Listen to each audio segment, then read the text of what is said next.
1 Pedro, no capítulo 4.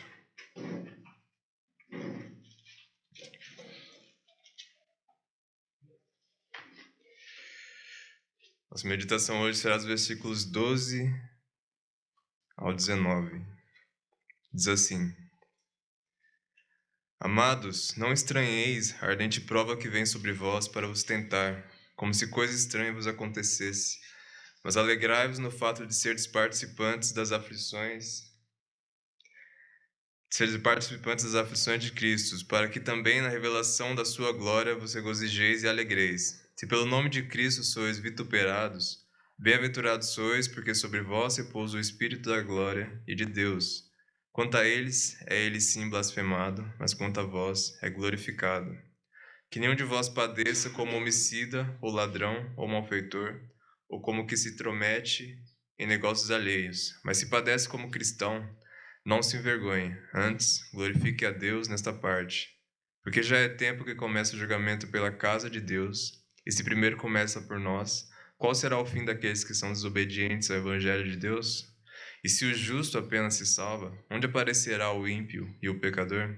Portanto, também os que padecem segundo a vontade de Deus, encomendem-lhe as suas almas como ao fiel Criador, fazendo bem. Irmãos, nós temos visto no nosso último estudo, como nós vimos que Pedro ele vai exortar sobre a santidade, então ele vai começar falando a respeito da importância de se lembrar que Jesus Cristo morreu por nós e por isso nós morremos para os nossos pecados. Como também ele vai falar sobre o mundo achar estranha a maneira como que nós, procuramos a santidade, ao invés de nos corrompemos assim como eles se corrompem. E demonstrando assim, o caráter do cristão como sendo santo, se abstendo das suas próprias vontades para fazer a vontade de Deus. Nós vimos também que Pedro ele fala a respeito de nós procurarmos então agir positivamente no quesito da santidade, que seria amar o nosso próximo, também demonstrando hospitalidade para com aqueles, principalmente naquela época que necessitavam, hoje nos alegrando em dar esse tipo de hospitalidade. Como também nós vimos que ele vai falar sobre serviço uns aos outros no contexto de igreja, principalmente procurarmos capacitação da parte de Deus para que nós possamos servir de maneira adequada. E hoje, irmãos, o nosso assunto aqui que Pedro traz é referente a como nós devemos ver a aflição, como nós devemos ver os sofrimentos. Então nós vemos aqui que Pedro vai falar sobre alegrar-se durante os sofrimentos, ele vai mostrar alguns motivos do porquê é necessário nós nos alegrarmos.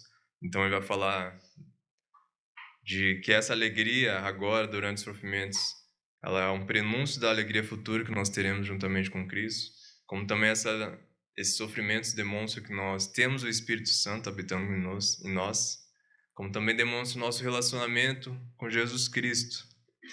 E também, logo no final da nossa sessão aqui, que nós pegamos, ele vai falar sobre um julgamento que Deus fará.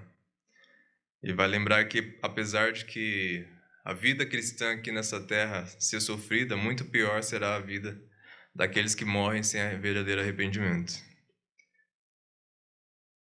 Então vamos iniciar a nossa busca pela interpretação dos versículos aqui, começando pelo versículo 12.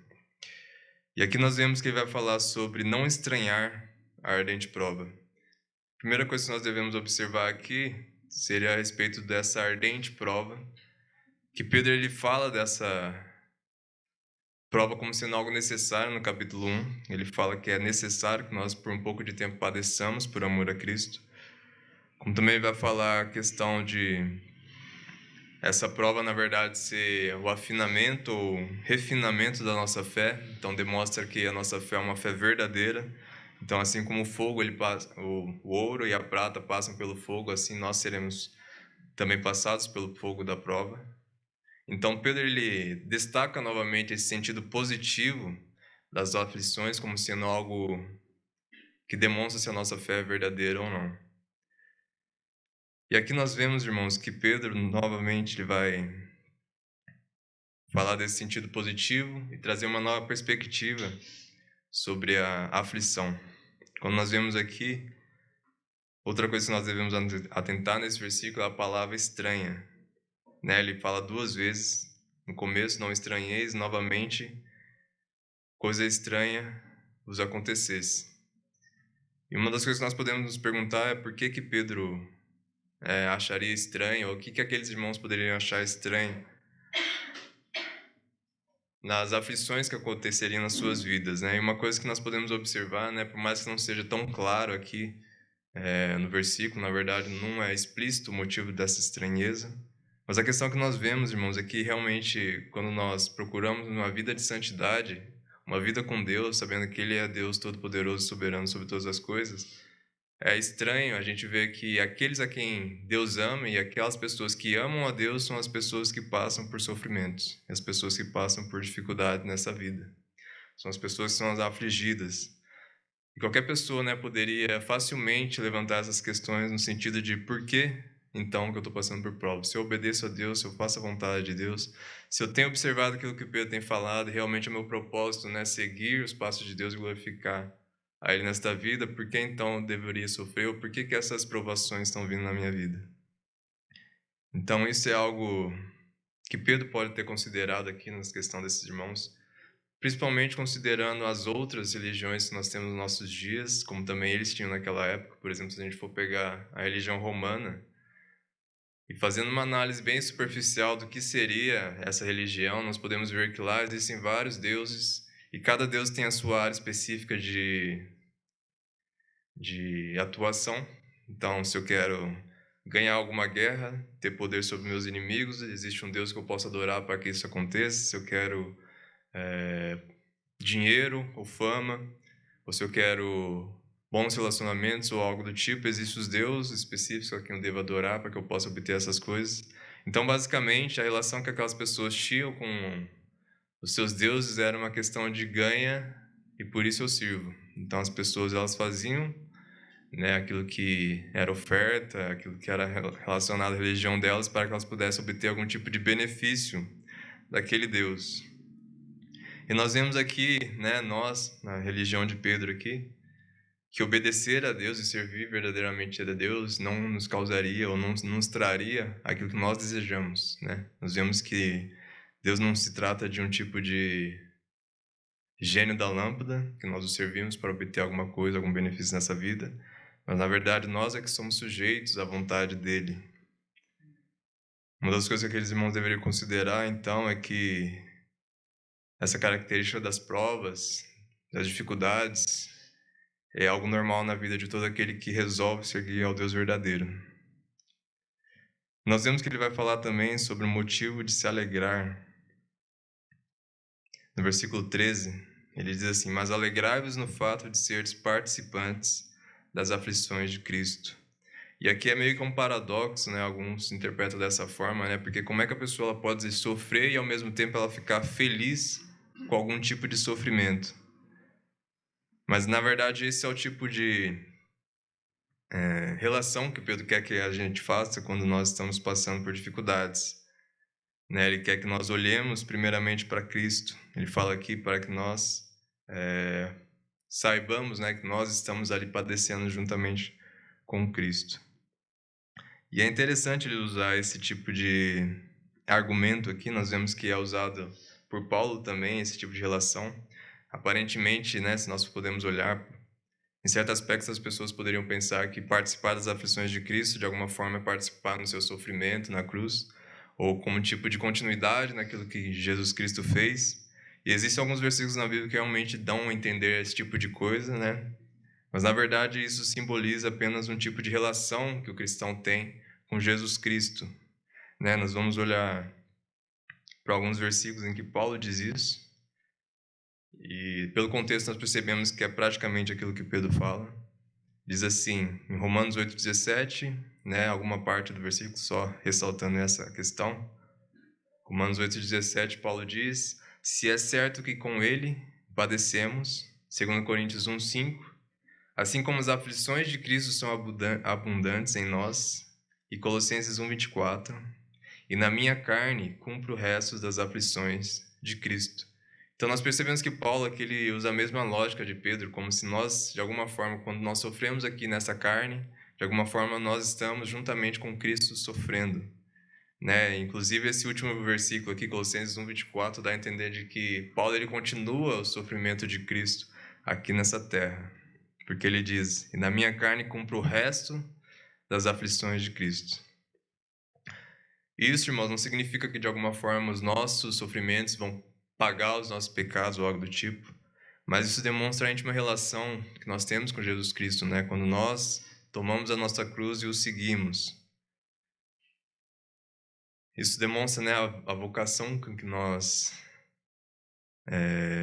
nos relacionamos com Deus, né? Não é uma relação em que nós somos apáticos à obra de Deus, mas é uma relação em que, na obra de Deus, no serviço a Ele, acaba que nós somos rejeitados pelo mundo e acaba que o mundo nos aflige e recebemos diversos tipos de contradições, diversos tipos de dificuldades por conta da nossa fé.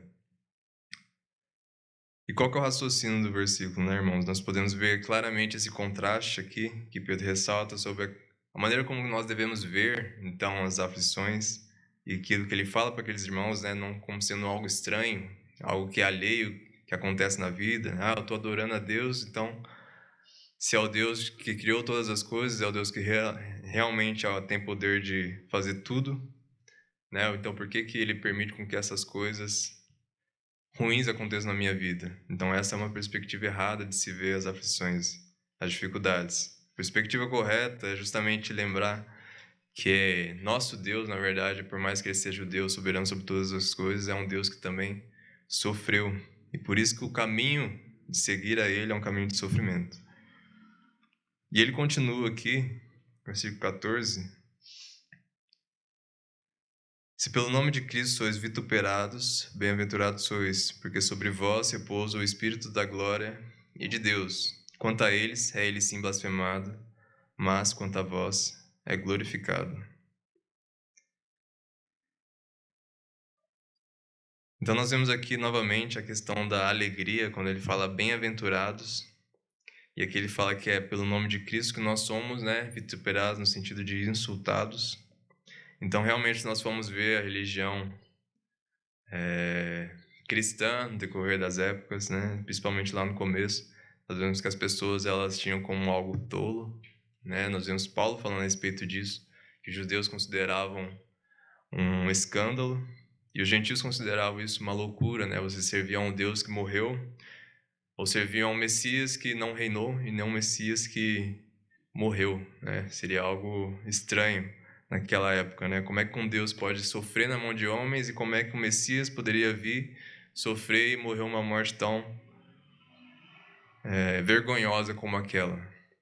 Então, realmente, Cristo era motivo de deboche por parte dessas pessoas que não acreditavam. Mas a questão aqui é que ele fala que nós devemos ser alegres de parte dessas aflições.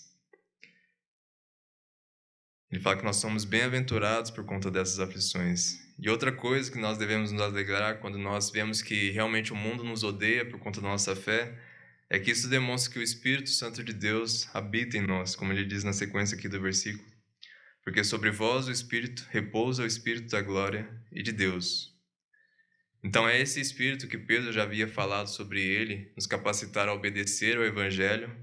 Então é esse mesmo Espírito que produz a fé verdadeira, né? Esse é o Espírito Santo de Deus que faz com que não só nós creiamos nesse Evangelho, mas com que nós perseveremos, né, fiéis e obedecendo a esse Evangelho. Então, diferente, né, uma implicação que nós podemos ver aqui é que diferente dessa obra do Espírito, né, que é realizada e capacita a ter essa fé verdadeira, seria uma crença superficial em Jesus, né, que faria com que a pessoa ela deixasse facilmente o caminho de Deus por conta das dificuldades. Então, a pessoa que ela apenas se convenceu de alguma forma desse evangelho, mas algo meio intelectual, algo superficial, uma obra meramente do intelecto, essa pessoa ela não tem firmeza no caminho de Deus, ela não padece, ela não sofre insultos por conta do nome de Deus. Talvez essas pessoas, por algum certo tempo, possam suportar algum tipo de dificuldade, mas acontece que no decorrer da sua vida ela começa a pesar na balança se ela realmente quer viver essa vida ou se ela quer voltar a ter tranquilidade no mundo. E acaba que essas pessoas deixam a congregação, deixam de perseverar no caminho da fé. Isso demonstra, né, irmãos, que realmente existe muitas pessoas que entram no meio cristão, e isso já aconteceu naquela época, mas que quando houveram perseguições, essas pessoas acabaram por deixar de fazer aquilo que era agradável a Deus, né? As pessoas preferiam, né, a sua vida intacta, a sua vida normal, sem dificuldades extras, ao invés de perseverar e ser insultado por conta do nome de Cristo. Então, esse é um motivo de alegria também, né? As pessoas, quando elas veem que elas estão realmente perseverando, apesar das diversas dificuldades, deveriam saber que isso é obra do Espírito Santo de Deus que habita nelas. E as características desse Espírito, Pedro coloca aqui, né? É o Espírito da glória e de Deus. Por mais que aparentemente nesse mundo nós sejamos os mais fracos, né, os cristãos, por conta da sua fé, por conta daquilo que ocorre na vida deles, né? Não são pessoas ricas, não são pessoas poderosas. Muitas vezes são pessoas consideradas de uma inteligência bem inferior, mas na verdade é o Espírito do próprio Deus, né? Do próprio Criador, daquele que fez todas as coisas, que habita nessas pessoas e faz com que elas tenham, né, essa viva esperança, não conforme o mundo, não conforme esse mundo caído, né? Como é que uma pessoa que rejeita o evangelho, que rejeita, né, totalmente alheia às coisas de Deus, poderia reconhecer aquilo que provém do Espírito de Deus? Isso é um motivo de nós considerarmos, né, principalmente a questão de não nos envergonharmos daquilo que nós defendemos, da fé que nós defendemos. E é isso que Pedro coloca aqui para esses irmãos aqui. Nós vemos na continuidade do versículo 14 que ele vai falar: quanto a eles, é ele sim blasfemado, mas quanto a vós, é glorificado. Então aqui ele vai falar sobre a blasfêmia que ocorre contra Cristo, né? Mas a questão é que para nós, né, no meio de nós, Deus é glorificado, Jesus Cristo é glorificado. Nós vemos que essa questão da glorificação de Deus e de Jesus Cristo é bem clara, bem nítida aqui nesta carta. Nós vemos que Pedro ele começa, na verdade, a carta glorificando a Deus, como sendo aquele Deus que nos deu ricas promessas relacionadas à vida futura, uma herança incorruptível, incontaminável, que não se pode murchar. Nós vemos que depois ele falar do propósito da nossa aprovação, ele vai falar que nós somos chamados justamente para anunciar as virtudes daquele que nos chamou das trevas para a sua maravilhosa graça, sua maravilhosa luz. E isso demonstra a característica do povo de Deus, né? Não é um povo que é apático ao culto, não é apático a Deus, mas por mais que passe por dificuldades, e é justamente nessas dificuldades que ele vem e observa a mão de Deus na sua vida, como também eles observam que é necessário que Deus permaneça sendo glorificado. Aqui, um dos pontos principais que eu observo nessa questão de o povo de Deus sendo glorificado, colocado por Pedro aqui, é justamente a questão do sofrimento como sendo algo que glorifica a Deus. Nós vemos que é justamente nesses momentos em que nós observamos a fé genuína das pessoas, né? Demonstra um verdadeiro relacionamento com Deus. Isso, de alguma forma, né, pode até assustar algumas pessoas, e de fato, esses sofrimentos passados pelo povo de Deus fez com que outras pessoas se achegassem a Deus, né? Achassem estranho, porque pessoas colocariam a sua vida em risco, né? Colocariam a sua vida em total desprezo por causa desse tal de Jesus Cristo. E é justamente isso que demonstra que Deus é glorificado na vida dos seus filhos. Na continuidade aqui do versículo 15, diz assim: que nenhum de vós padeça como homicida, ou ladrão, ou malfeitor, ou como que se intromete em negócios alheios. Mas, se padece como cristão, não se envergonhe, antes glorifique a Deus nesta parte. Então aqui ele vai novamente mostrar que nós não devemos, né, aqueles irmãos não deveriam padecer por conta de serem más, então eles não deveriam padecer como homicida, ou ladrão, ou malfeitor, ou um intrometido. Nós vemos que existem aqueles pecados, né, que o mundo considera algo normal e é estranho para ele que nós não cometemos, né? Por exemplo, no versículo 3, capítulo 4, que ele vai falar sobre dissoluções, sobre concupiscência, sobre glutonaria, sobre devassidões, bebedice e as idolatrias deles. Então nós vemos que existem aqueles pecados que o mundo nos ofende, né, por conta de nós não os cometermos, como também existem aqueles pecados que o mundo rejeita e o mundo considera algo ruim, que é justamente o caso desses pecados como homicídio, roubo e coisas desse tipo. Nós vemos a característica dessa lista aqui pequena que Pedro faz, é que ela justamente demonstra um tipo de algo público, né? Nós fazemos contra as pessoas e as pessoas acabam reconhecendo o mal que nós fazemos. E isso é prejudicial não só por conta de que nós fazemos o mal, mas também por conta de que Cristo é blasfemado por causa desse mal. Outra coisa que nós podemos observar também nessa lista é que Pedro começa aparentemente de algo muito grave, como o homicídio, e depois ele vai até a questão de se intrometer em negócios alheios. Então nós podemos, né, expandir essa lista ainda. É evidente que não é uma lista exaustiva aqui, mas é uma lista apenas exemplar, que demonstra que o cristão ele deve saber manter o seu testemunho no meio dos ímpios, né? Então, nós podemos considerar essa lista ou atualizá-la nos dias de hoje, nós podemos considerar diversas outras coisas, como não infringir a lei, como não deixar, né, de pagar os seus impostos, como não ser uma pessoa iracunda, né, não desrespeitar as demais pessoas, não ser uma pessoa intolerante, e diversos outros pecados que demonstram, né, e que as pessoas não gostam e que fazem com que a gente, né, padeça justamente por conta desses pecados, como também faça com que o nome de Cristo seja blasfemado por conta desses pecados. Então, de tudo isso, nós devemos nos abster e nos atentar, né, se a nossa vida realmente tem essas características, né, que não agrada às demais pessoas, e não é porque nós somos cristãos, mas sim porque nós pecamos. Então nós devemos tirar essas coisas da nossa vida. Mas pelo contrário, se nós padecemos como cristão, que Pedro diz no versículo 16, nós não devemos nos envergonhar. E aqui Pedro usa a palavra cristã, né? E essa palavra não foi dada pelos próprios cristãos para se nomear. Nós vemos que em Atos, na verdade, foi um tipo de insulto às pessoas que seguiam a Jesus Cristo, né? Então as pessoas elas viam Jesus Cristo como sendo alguém motivo de riso, né? Alguém que não deveria ser seguido, não era o Messias, não era um Deus.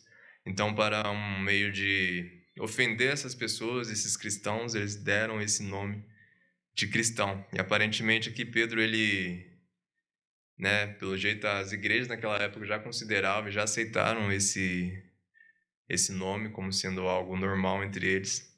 E nós vemos que Pedro fala aqui que há um motivo de não se envergonhar, né? Pelo contrário, há um motivo de glorificar a Deus. Algumas traduções, inclusive, eles colocam, né? Antes glorifica a Deus por meio desse nome. Se você padece por ser cristão, se você é de alguma forma penalizado por ser cristão, Deus deveria ser glorificado. E agora, irmãos, no último trecho aqui, versículos 17 a 19, é um trecho um pouco estranho e diverge em relação a algumas interpretações aqui. Mas aqui que nós iremos ver é a questão do julgamento, o que seria esse julgamento aqui, por que ele começa pela casa de Deus. E a relação do versículo 18 aqui, que aparentemente é uma questão que faz alusão a um provérbios que Pedro usa aqui. Então nós vamos ver a relação que Pedro faz desse versículo, dessa questão que ele está tratando aqui com esse provérbios. E uma das coisas que nós devemos observar primeiro é a característica desse julgamento, porque ele vai falar logo no começo, porque já é tempo que comece. Né? E quando nós vemos o sentido disso, significa que algo já está no tempo adequado para se começar. Então, quando Pedro fala isso, ele está falando que já o tempo de determinada coisa já começou. Então, não poderia ser, por exemplo, algo futuro. Pedro está se relacionando a algo que ainda irá acontecer futuramente, mas algo que ele considera como tempo adequado para já se iniciar. Então, a interpretação aqui, irmãos, não poderia ser relacionada ao juízo final de Deus, ao dia do julgamento de Deus.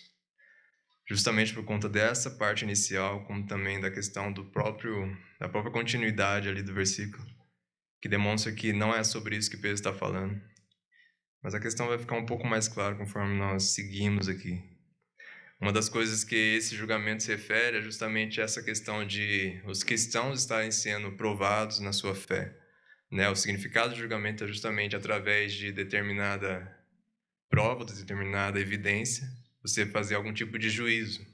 Então a ideia é que através do julgamento, a vida do crente sendo provado, Deus revelará se aquela pessoa realmente tem uma fé verdadeira ou uma fé falsa. Então a questão é que na casa de Deus, né, esse julgamento começa aqui por nós, através das dificuldades que ocorrem na nossa vida. E aqueles que vão deixando, né, estão aquelas pessoas que deixam o evangelho, que no final de sua vida já estão bem longe de Deus, demonstram que elas nunca tiveram a verdadeira fé. E aquelas pessoas que perseveram durante as provações são as pessoas que de fato são julgadas por Deus como limpas dos seus pecados, porque elas demonstram uma fé verdadeira. Nós vemos o versículo seguinte aqui, versículo 18, ele diz: "E se o justo apenas se salva, onde aparecerá o ímpio e o pecador?" E aqui a primeira coisa que eu gostaria de atentar aos irmãos é a questão do apenas, essa palavra que foi traduzida aqui. E essa palavra aqui, ela tem um significado que eu considero não muito adequado, principalmente por causa do contexto, né? O outro significado que essa palavra teria é dificilmente. Então, na verdade, a questão aqui seria que o justo dificilmente se salva. Apenas daquele sentido de que existem os justos e os ímpios e apenas os justos seriam salvos. Mas isso não faz nenhum sentido com relação ao próprio contexto. Também, até nesse versículo parece algo meio deslocado. Né? Essa questão de só apenas o justo ser salvo é algo evidente. Mas o ponto é que Pedro ele faz essa relação aqui, e isso remete a um Provérbios, que é o Provérbios 11, versículo 31.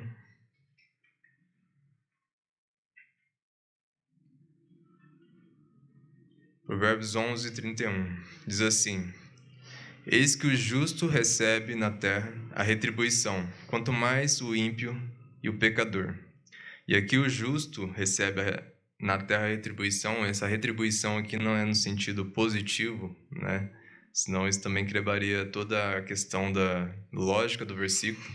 Aqui a retribuição é no sentido de, por mais que uma pessoa seja justa, ela ainda comete pecados e ela ainda recebe a punição dos seus pecados aqui nessa terra. Então, se o justo recebe a punição pelos seus pecados, ainda mais receberá aquela pessoa que é pecadora contra Deus e é verdadeiramente uma ímpia.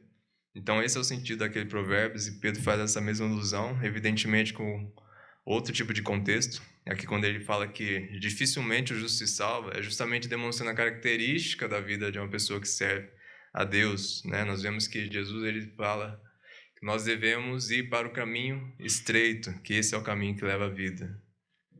Então, a vida da pessoa que ela teme a Deus, né, a vida da pessoa que é justa perante Deus, as pessoas que estão na casa de Deus, é marcada por provações e dificuldades. Então, Deus ele prova o seu povo, e a vida desse povo é marcada por uma vida difícil até que ele seja salvo. E a questão que Pedro coloca aqui é que se justamente no meio do seu povo, daquelas pessoas que Deus ama, existe essa aprovação para que a fé deles seja considerada uma fé genuína, então muito mais danosos, né, e muito mais pesado será o julgamento daqueles que são tidos como infiéis. Então, no versículo 19, ele vai falar, né, como conclusão de tudo isso que ele expôs: "Portanto, também os que padecem segundo a vontade de Deus, encomendem as suas almas como ao fiel Criador, fazendo o bem." Então, justamente mostrando essa questão de que, né, vocês sabem que essa vida é difícil, mas muito mais será a vida daqueles que desobedecem ao Evangelho. Portanto, nós deveremos, então, né, entregar toda a nossa vida a Deus. E esse encomendar tem justamente esse sentido de algo que é oferecido, né, inclusive usado no contexto de sacrifícios, algo que é totalmente dado, entregue nas mãos de Deus, no sentido que nós confiamos em Deus, né, por mais que essa vida, nós sabemos que Ele irá, por muitas vezes, nos provar, né, não vai nos dar conforto, como nós muitas vezes vamos desejar, não vai nos dar aquilo que muitas vezes o nosso coração pede. Pelo contrário, às vezes ele vai tirar aquilo que nós gostamos para justamente ver se nós o servimos por conta daquilo que ele é, de quem ele é, ao invés daquilo que ele nos proporciona. Então nós deveríamos então, né, observar aquilo que Pedro fala, né, essa entrega total a Deus. Jesus mesmo ele vai falar isso aos seus discípulos, aqueles que estavam seguindo, quando ele diz que, né, façam contas para me seguir, né? Se você vê que você não está disposto a perder tudo por amor de mim, então nem começa a me seguir. Justamente porque nós vemos que isso será cobrado de nós na nossa caminhada cristã, se realmente nós seguimos a Cristo porque amamos Ele verdadeiramente, ou se é porque nós, né, de alguma forma, vemos algo confortável, ou nós podemos conciliar Jesus e algumas outras coisas, e muitas vezes o nosso coração pode titubear entre essas duas coisas. Mas, na verdade, Deus ele irá provar se realmente, se nós tirarmos tudo aquilo que, né, muitas vezes nos prende, nós permaneceremos fiéis a Ele. Então, irmãos, para concluir, nós iremos fazer algumas aplicações aqui desses versículos. A primeira delas é relacionado à maneira como que nós devemos ver as aflições, ver as dificuldades na nossa vida. Né, nós vemos que nós não servimos a um Deus que é sujeito às nossas vontades, como outras religiões acreditam que tem, né, que elas vão fazer isso, então Deus necessariamente vai nos recompensar com isso. Então, é uma religião baseada nos desejos dela.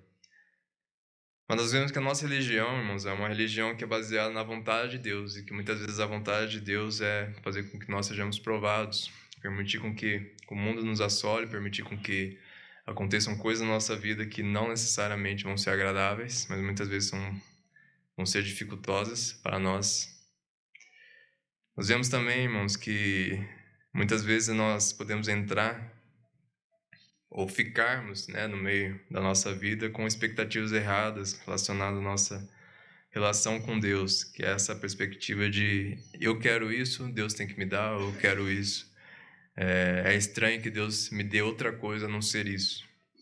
Então nós devemos achar, né, estranho, na verdade, uma vida que é muito fácil conciliar religião e amor ao mundo, né? Na verdade, Deus ele não deixa com que seus filhos pensem que amar o mundo é algo bom, então provavelmente ele vai fazer com que você veja quão frágeis são as coisas desse mundo.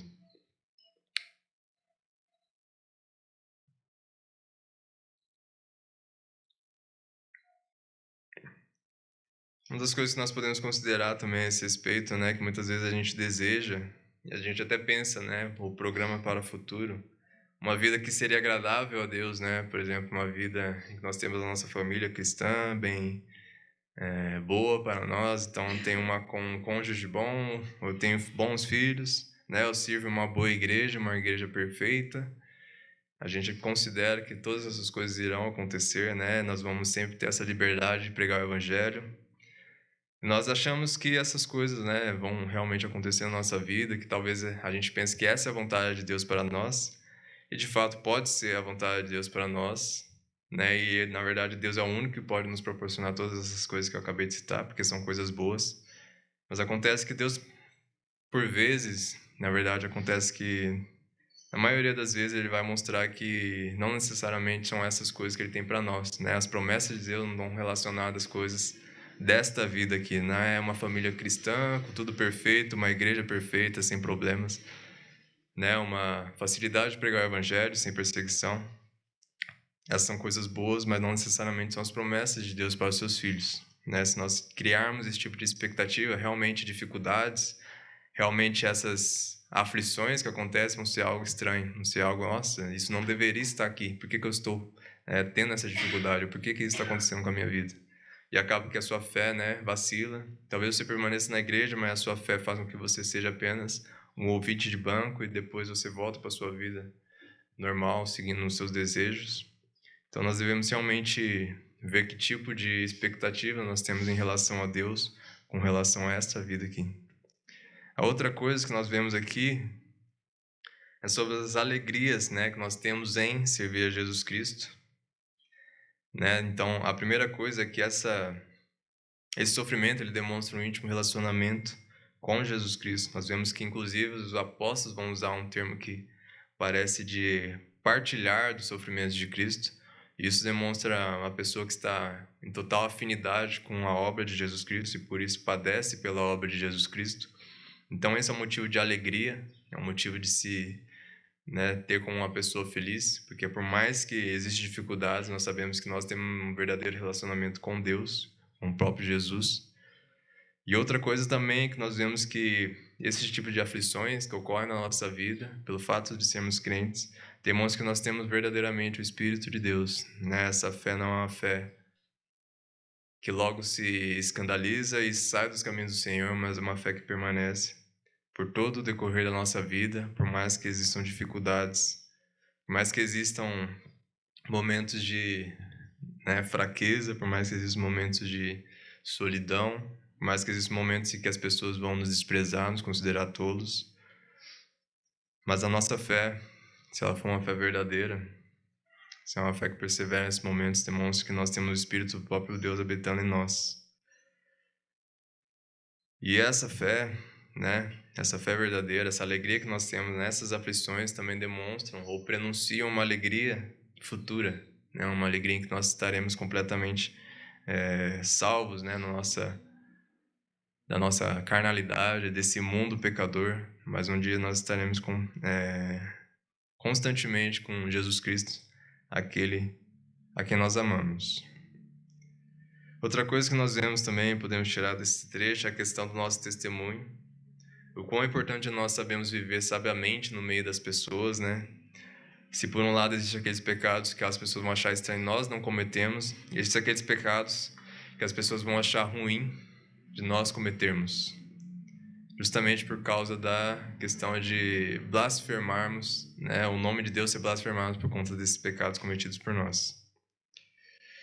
Então, aquelas pessoas, né, ou coisas que nós podemos ouvir, né? Por exemplo, é crente e essa pessoa é uma pessoa que de alguma forma rouba as outras pessoas, ou tira alguma coisa que é justo de outras pessoas. Essa pessoa é cristã, mas ela xinga outras pessoas, é uma pessoa iracunda. Ou essa pessoa é uma pessoa que se diz cristã, mas ela só nega imposto, é uma pessoa que infringe a lei sem qualquer problema. Então todas essas coisas acabam sendo bem prejudiciais à obra de Cristo aqui nessa terra.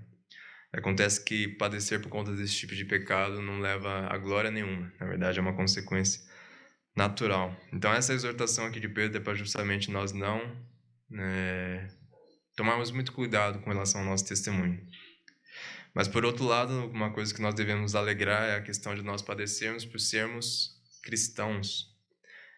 Nós vemos que nós não devemos nos envergonhar de sermos cristãos. Então, uma coisa que nós vemos ali, né, nós vimos a questão desse nome, né, as pessoas que seguem a Jesus Cristo sendo sarcasticamente chamados de cristãos. Né, por mais que esse nome hoje em dia não tenha essa carga tão negativa como tinha naquela época, uma das coisas que nós podemos perceber é que justamente a vida cristã, muitas vezes ela vai levar com que as pessoas achem tola aquilo que nós fazemos. Né? Por exemplo, naquela época, tolice era seguir a Jesus Cristo, então essa pessoa era cristã. Na nossa época, muitas coisas poderiam ser consideradas tolas, né? Por exemplo, uma mulher que é submissa ao seu marido. A maioria das mulheres hoje em dia, com essas questões de feminismo ou coisa do tipo, vão considerar algo tolo fazer isso.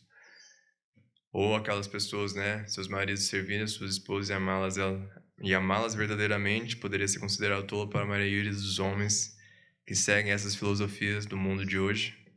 Ou aquelas pessoas que, né, consideram algo tolo gastar o seu domingo vindo para a igreja e ouvindo alguém falar alguma coisa sobre a palavra de Deus, ou acho tolo você estudar a sua Bíblia todo dia e gastar tempo em oração. Então, muitas das coisas que o mundo acha desprezível, que muitas vezes, né, deveriam ser motivo para eles de vergonha da nossa parte, na verdade, deveria ser motivo de alegria. Se de alguma forma nós somos vistos como tolos por conta dessas coisas que nós fazemos. Isso é motivo de nós glorificarmos a Deus, e não motivo de nós nos envergonhar. E outra coisa, irmão, é relacionado ao propósito de Deus para nós, que nós vemos aqui no versículo 17 a 19, sobre esse julgamento que começa pela casa dele. Então, nós vimos que é um julgamento que se refere à nossa vida aqui como um todo, em que nossa fé é constantemente provada.